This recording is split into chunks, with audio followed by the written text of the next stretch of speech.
నాకు పోలీసు వాళ్ళు అనుమతిస్తలేరు కాబట్టి ఒక బాధ్యత కలిగ శాసనసభ్యునిగా నా నియోజకవర్గ శాంతి భద్రత దృశ్యాల ఇలా అవన్నీ ఆలోచన చేసి చాలా ఓపికగా ఉండి మా బీఆర్ఎస్ పార్టీ కార్యకర్తలు దాదాపు 10,000 మంది ఇలా ఊరూరు నుంచి బయలుదేరుతామని ఫోన్లు చేసిన నేను వీళ్ళు అరెస్ట్ చేసిన ఎవరిని కూడా తొందరపడొద్దు. మనం బాధ్యత కలిగే పొజిషన్ ఉన్నాం ఈ నియోజకవర్గంలో. మీరు ఎవరు రాకుండా నేను ఒక్కనే వస్తా అని చెప్పిన. నేను దయచేసి సీఏ గారిని కూడా నేను రిక్వెస్ట్ చేసిన, సీఏ గారు నేను ఒక్కనే పోతా, మీరు ఎవ్వరు అవసరం లేదు, మా కార్యకర్తలు ఎవ్వరు రారు, ఓన్లీ సింగిల్ పర్సన్ పై ప్రమాణం చేస్తా, దయచేసి నన్ను అలౌ చేయండి అని నేను సీఏ గారిని, ఏసీపీ గారిని, సిపి గారిని,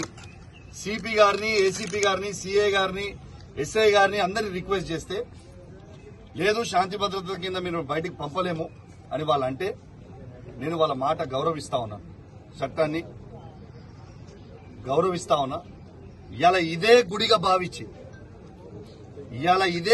భావించి ఇవాళ పోలీసుల సాక్షిగా యావత్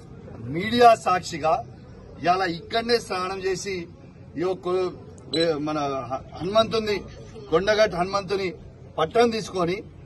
ఈయన్నే ప్రమాణం చేస్తా అని చెప్పి సందర్భంగా తెలియజేస్తూ